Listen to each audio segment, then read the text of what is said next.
한국 교회를 대표하는 원로급 목사님 세 분이 교계 원로들의 회개 운동이라는 데 참여를 하셨습니다. 그리고 공개적인 회개를 하셨습니다. 어떤 분들은 그런 분들이 공개적인 자리에 나와서 회개했다는 것 자체를 좋게 보기도 했습니다마는, 젊은 신학자들 그룹에서는 오히려 그 일을 부정적으로 봤습니다. 왜냐하면 그분들의 회개 내용이 그렇게 진실하고 사실적으로 보이지 않는다 하는 것이 그 이유였습니다. 저도 그분들 회개, 공중 앞에 하는 회개 내용을 들어볼 때 그게 마지못해서 하는 회개지 진실한 회개라 이렇게 좀 보기가 좀 어려웠습니다. 왜냐하면 공중 앞에 드러나 있는, 반드시 인정하고 자백해야 하는 그분들의 죄악이 있는데 그건 그냥 슬그머니 덮고요, 그냥 상투적인 그런 그 회개를 하시는 것 같았습니다. 진정한 회개는 누가 뭐 시켜서 되는 게 아니고요, 억지로 한다고 되는 게 아니에요. 자신의 죄를 절감하는 데서 오는 것입니다. 죄를 절감하면 먼저 죄책감이 오는 것입니다. 죄책감이 있다는 것은 현대의학이나 정신의학에서 보면 그건 굉장히 부정적인 것입니다만은, 그러나 우리가 성경적 입장에서 보면 우리가 죄책감이 있다는 것은 그건 굉장한 축복입니다. 이것이 물론 엄청난 심적 부담을 가져다 오고 장애를 주는 것은 맞습니다. 그래서 현대 심리학에서는 죄책감을 갖지 말라고 상담하거든요. 죄책감이 그만큼 정신 건강에 해로우니까 아예 갖지 말라고 가르치는 것입니다. 물론 우리 정신 건강에 죄책감이 해로운 것은 사실입니다. 그렇다고 죄책감을 아예 갖지 말라고 가르치는 것은 그건 너무나 무책임한 것입니다. 그런다고 죄책감을 갖지 말라 한다고 우리 마음의 죄책감이 사라지는 게 아니거든요. 사람은 참 신비한 존재입니다. 지운다고 지워지지 않는 부분이 있는 것입니다. 우리가 망각하고 싶어도 망각이 안 되는 부분이 있는 것입니다. 우리는요, 정말 신비한 존재입니다. 우리는 영적인 존재입니다. 죄책이 없다는 것은 다르게 말하면 그 죄를 절감할 수 있는 영적 감각이 없다는 소리이기도 하거든요. 이 말은 영적으로 죽었다는 말입니다. 이건 참 무서운 상태입니다. 우리는 육신의 죽음은 무서운 줄 아는데 영적 죽음의 무서움을 잘 몰라요. 영적 감각이 죽으면 하나님을 알 수 없습니다. 당연히 죄를 모르는 것입니다. 음에 대한 감각이 없는 사람을 음치라 그러잖아요. 이런 분들은 함께 노래하면 주변 분들을 거슬리게 합니다. 그렇다고 뭐 음치가 굉장히 무서운 병이 아니에요. 저는 개인적으로 이 교회 목사로서 얼마든지 음치라도 환영합니다. 성가대나 찬양팀에 들어가시는 것은 제 권한이 아니기 때문에 그렇게 하라고는 말 못합니다. 그건 지휘자에게 또는 찬양팀 리더에게 허락을 맡으세요. 아마 저분들은 안 된다고 할 가능성이 많습니다. 그러나 식전 찬송, 수요 예배 특송 얼마든지 환영합니다. 여러분, 음치를 핍박하지 마세요. 제가 있는 한 사람은 외모를 취하지만 하나님은 중심을 보시는 분입니다. 우리의 중심의 고백을 보시는 분입니다. 아무리 멋있는 미술 작품을 보아도 그 작품에 예술성에 대한 감각이 전혀 없는 사람을 화치라 또는 미치라 이렇게 부를 수 있겠습니다. 화랑에 가서도 그림 볼 줄은 모르고 동네 강아지처럼 여기저기 기웃거리기는 하고, 그렇게 하면 그것은 미적 감각이 없는 거죠. 그렇다고 뭐 이런 분들이 무서운 존재는 아닌 것입니다. 예술성이 없다고, 예술적인 감각이 무디다고 무서운 존재이겠습니까? 그러나 하나님에 대한 감각이 없는 사람은, 영적 감각이 없는 사람은 영치라 그렇게 말할 수 있습니다. 이런 인생은 참 무서운 것입니다. 누구보다도 바로 자신에게 무서운 것입니다. 성경은 어리석은 자는 그 마음에 이르기를 하나님이 없다 한다 그렇게 말씀합니다. 살아계신 하나님에 대한 감각이 없는 사람, 이런 사람들은 이미 영적으로 죽은 것입니다. 이런 사람들은 당연히 죄책감도 없는 것입니다. 하나님 의식이 있으면, 우리가 하나님의 거룩하심 앞에서 서 있으면 우리 죄를 밝히 보게 되는 것입니다. 한국 교회를 대표하는 세 분 원로들의 회개 내용을 보고요, 어떤 분들이 말하기를 그게 무슨 회개고, 그게 자기들 지금 자랑거리를 이야기하는 것이지, 네? 그렇게 평가했습니다. 정말 그런 면이 있었던 것 같습니다. 진정으로 하나님 앞에 서는 사람들은 다른 사람 살피지 않는 것입니다. 주여 나는 죄인으로소이다, 나를 떠나소서 하고 부르짖게 되는 것입니다. 이런 의미에서 진실한 죄책감은 우리들이 영적으로 살아있다는 증거인 것입니다. 하나님의 거룩하심을 보는 자들이 자신의 그 죄를 절감하게 되는 것입니다. 그래서 갈등도 있는 것입니다. 이 갈등이 오히려 우리가 하나님 앞에 지금 살아있다 하는 희망적인 증거가 되는 것입니다. 그런데 만약 우리들이 이 죄책감에 항상 짓눌려 산다면, 그렇다면 복음이 뭐겠습니까? 죄책감이 있지만 그렇다고 죄책감에 늘 쪼달려 살고 죄책감에 짓눌려 살고, 그걸 뭐예요? 그 죄의 노예로 사는 거죠. 죄의 심판 아래 늘 그렇게 산다면, 만약 그렇다면 복음이 무엇이겠습니까? 복음은 죄인들이 만난 기쁜 소식입니다. 죄책감에 짓눌려 살 수밖에 없는 우리들이 만난 우리 인생의 가장 큰 기쁨, 그 소식이 바로 복음입니다. 복음은 무조건 죄책감을 갖지 말라고 가르치는 현대의학, 정신의학, 심리학의 가르침하고는 다른 것입니다. 왜 우리가 죄책으로부터 자유함을 얻게 되었는가, 그걸 선포하는 것이, 그것이 복음입니다. 오늘 본문에서 사도 바울이 이렇게 선포했습니다. 그러므로 이제 그리스도 예수 안에 있는 자에게는 결코 정죄함이 없나니, 이는 그리스도 예수 안에 있는 생명의 성령의 법이 사망의 죄와 사망의 법에서 너를 해방하였습니다. 왜 그리스도 예수 안에 있는 자에게는 정죄함이 없습니까?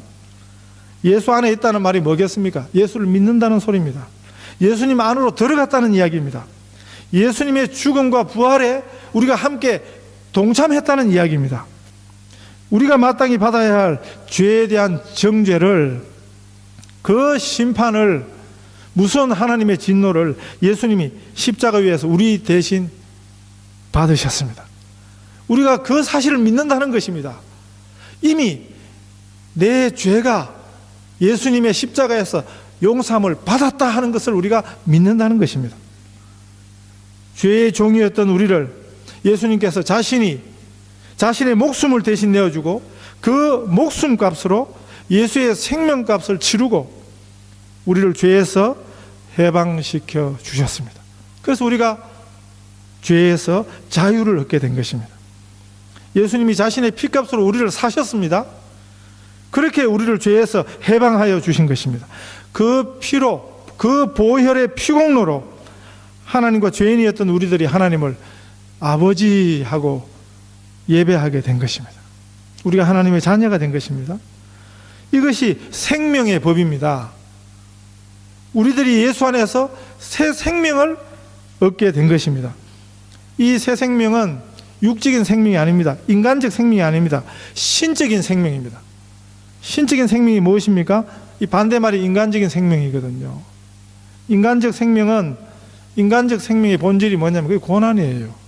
인간적 생명은 그건 고난이에요. 그리고 죽음이에요. 죽음이라는 한계 앞에 묶여 있는 것이 인간적 생명입니다. 어떻게 인간이 근본적으로 부족하게 되었다고요? 어떻게 죽음이 오게 되었다고요? 생명의 근원이신 하나님을 떠나니까, 죄를 지어서 하나님과 멀어지니까 죽음이 온 것입니다. 부족이 온 것입니다. 그래서 인간적 생명 가운데 살게 된 것입니다. 진정한 구원은 죄에서만 해방이 아니에요. 그 해방 이유가 더 중요한 것입니다. 죄에서 자유함을 받은 하나님의 자녀가 이제 된 것입니다. 하나님의 자녀로 우리가 사는 것입니다. 이제는 우리가 하나님의 자녀라는 말이 뭐냐면, 하나님 아버지 하고 기도할 수 있게 됐다는 것은 뭡니까? 아버지의 것을 누릴 수 있게 된 것입니다.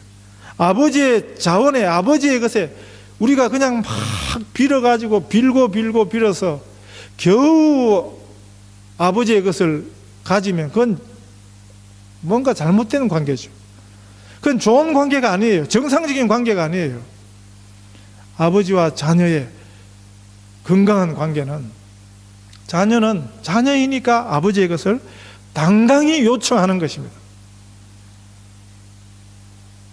이것이 새 생명의 삶인 것입니다.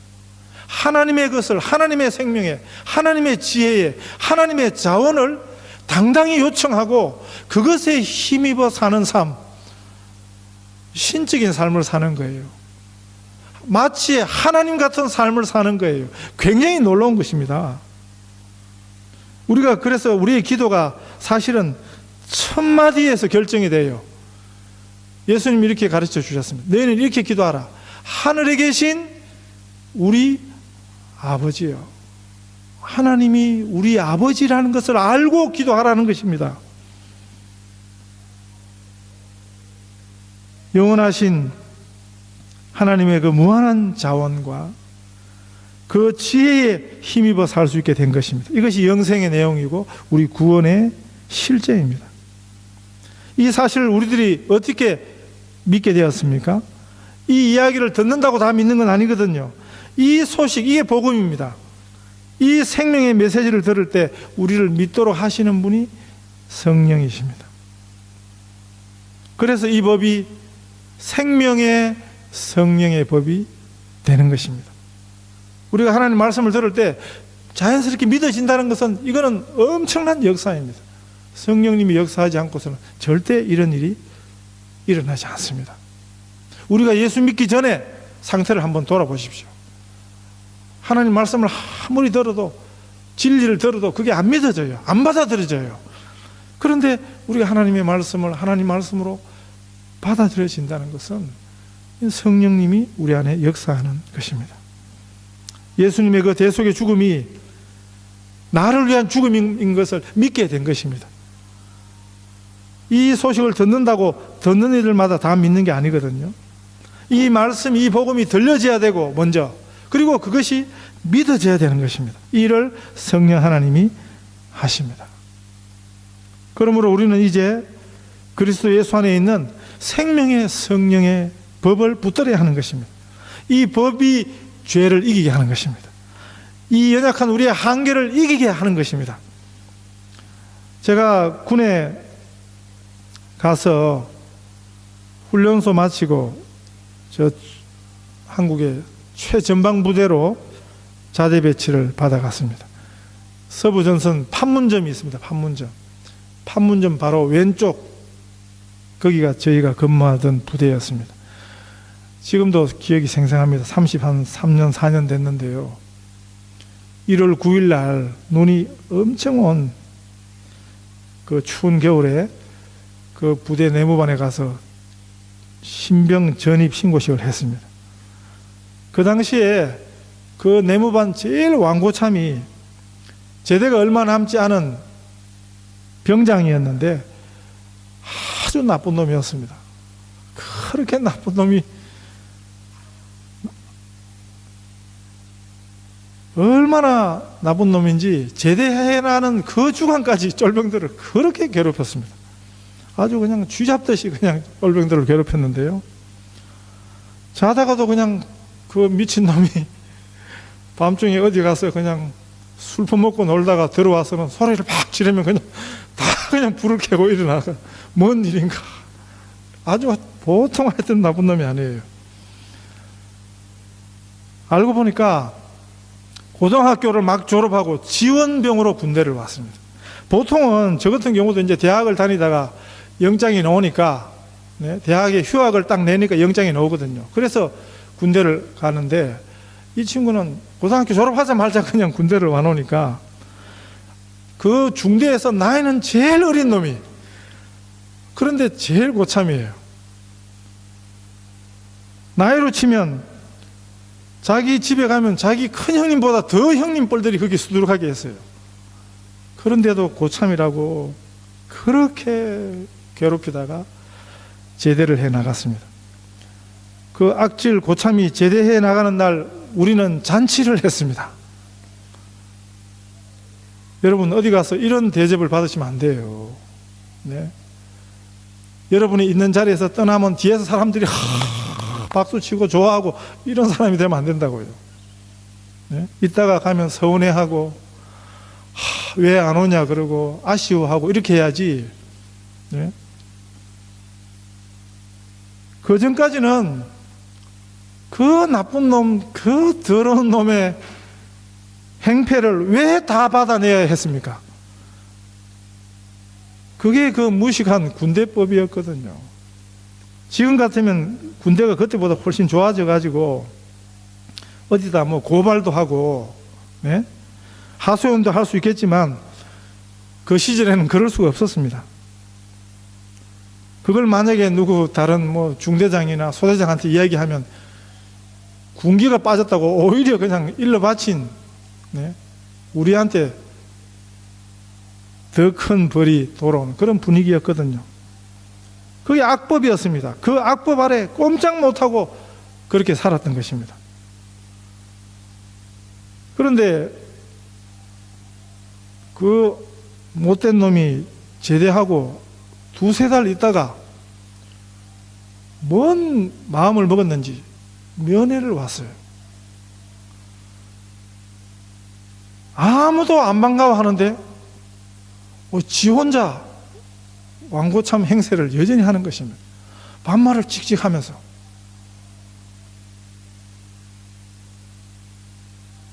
이 친구가 대단히 착각을 한 것입니다. 자기가 군복 있을 때, 군복을 입고 있을 때가 고참이지 제대한 놈이 뭔 고참이에요? 그때 우리 고참들이 우리 부대에 제일 신병 두 놈을 시켜서 아주 늘씬하게 패서 쫓아버렸습니다. 사단이 우리를 괴롭히는 시대는 지났습니다, 여러분. 절대 여러분 속아서는 안 됩니다. 우리는 생명의 성령의 법 아래 이미 살고 있습니다. 그러므로 이제 그리스도 예수 안에 있는 생명의 성령의 법이 죄와 사망의 법에서 이미 우리를 해방한 것입니다. 오늘 이 말씀의 이 선언을 외우십시오. 잘 새겨 들으십시오. 이것이 로마서 8장에서 우리에게 주시는 해답입니다. 어떻게 구원받은 우리들이 여전히 육신을 갖고 있기 때문에 죄책감도 있습니다. 갈등도 있습니다. 그럼에도 우리는 승리할 수 있을까? 그 비결을 가르쳐 주고 있습니다. 그 비결은 두 가지입니다. 첫 번째 비결은 지난주 말씀드렸습니다. 갈등을 숨기지 마시고 하나님 앞에서 우리의 갈등을, 부족을 인정하라는 것입니다. 비록 예수 그리스도의 십자가로 말미암아 우리의 영혼은 구원을 받았지만 육신을 가지고 있는 동안에는 육신의 본성이 여전히 있다는 것을, 그 사실을 인정하는 것입니다.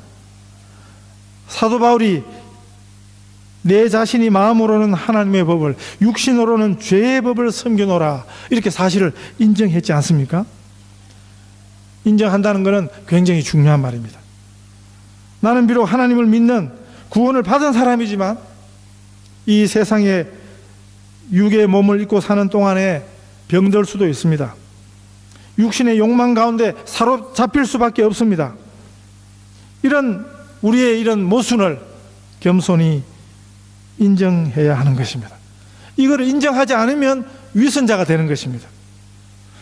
사도 바울은 오라 나는 곤고한 사람이로다.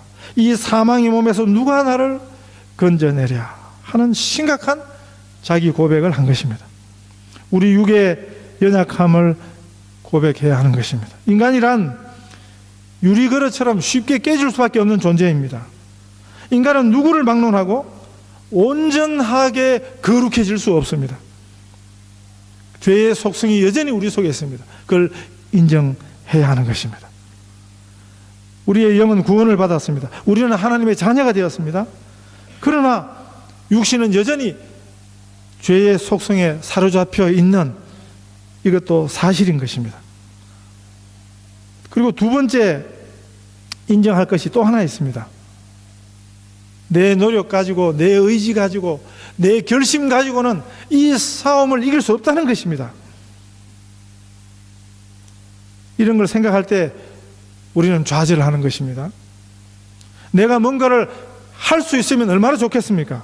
노력해서 애써서 금식하고 철야해서 내 안에 있는 육을 제어할 수 있으면 얼마나 좋겠습니까? 그런데 그렇지 않습니다. 고치려고 하면 예를 쓸수록 더 악화가 되고요, 노력할수록 더 좌절할 수밖에 없는 것이 내 내면의 연약함입니다. 본성입니다. 이것을 인정하고 주님 앞에 나오셔야 되는 것입니다. 내가 노력해서 되는 것이 아니고 성령님의 능력을 힘입어서, 우리 주 예수 그리스도의 능력을 힘입어서 내가 치유될 수 있다 하는 사실을 인정하기 전까지는 해답이 없는 것입니다. 내 마음속에 안개처럼 피어오르는 이 육의 본능은 누구도 어쩔 수 없습니다. 이런 사람일수록 비판적입니다. 이런 사람일수록 엄격하고요, 다른 사람을 용서하지 않습니다. 무서운 인간이 되어버리고 마는 것입니다. 이런 사실을 인정하지 않을 때예요. 그러므로 이제, 그러면 어떻게 우리가 이 육신의 정욕을, 죄의 본성에서부터, 육의 욕망으로부터 벗어나서 하나님이 기뻐하시는 그런 삶을 살 수 있을까요?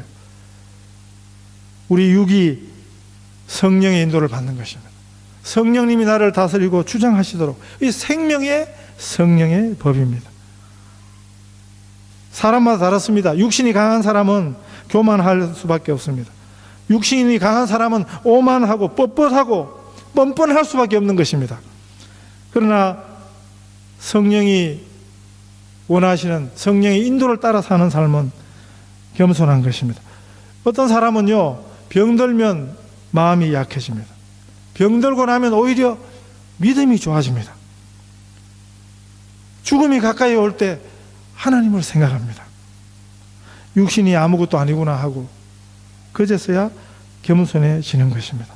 좋은 일은 병이 안 들고 겸손해질 수 없을까요? 실패하지 않고 축복받을 수 없을까요? 육신이 건강할 때 하나님께 순종하실 수 있기를 바랍니다. 그 비결을 로마서 8장이 이야기하는 것입니다. 그러므로 이제 그리스도 예수 안에 있는 자에게는 결코 정죄함이 없나니. 로마서 8장에 들어오기 전에 로마서 1장부터 지금 8장 이 앞에까지 두 가지를 인정하라고 성경이 가르치는 것입니다. 우리는 죄의 본성이 있다, 우리가 죄인이다 하는 사실을 인정하라는 것입니다. 그리고 이 죄에 대한 극복은 내 힘으로 되지 않는다는 것입니다. 구원은 절대로 내 힘으로 되지 않는다 하는 것입니다. 그것이 로마서 1장부터 7장까지 가르치는 진리입니다. 그러나 8장에 오면 더 적극적인 분명한 해답을 주시는데 그것이 오늘 본문입니다. 그러므로 이제 그리스도 예수 안에 있는 자에게는 결코 정죄함이 없다. 여기 그러므로라는 단어는요, 그러므로라는 단어의 의미가 무엇입니까? 1장부터 7장을 설명하고 나서 그러므로인 것입니다. 그러므로 1장부터 7장까지 모든 내용을 모아놓고 요약한 말입니다. 그러므로 이제 우리의 복음은, 우리의 구원은, 우리의 방법은 그리스도 예수 안에 있는 생명의 성령의 법 아래 사는 것입니다. 우리는 죄인입니다. 누구나 죄인입니다. 구원은 절대로 내 노력으로 되는 것이 아닙니다. 믿음으로만 가능합니다. 예수 안에 있는 믿음으로만 가능합니다. 이번에 한국에서 국회의원 선거가 있었습니다.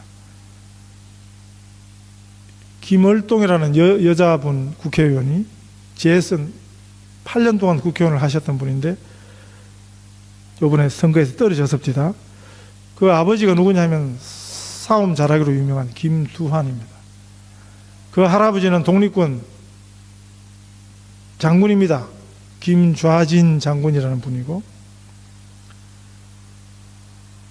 이 김월동 씨 손자들이 세상동인데 이름이 대한이, 민국이, 만세, 애들 이름을 대한민국 만세 이렇게 지었습니다.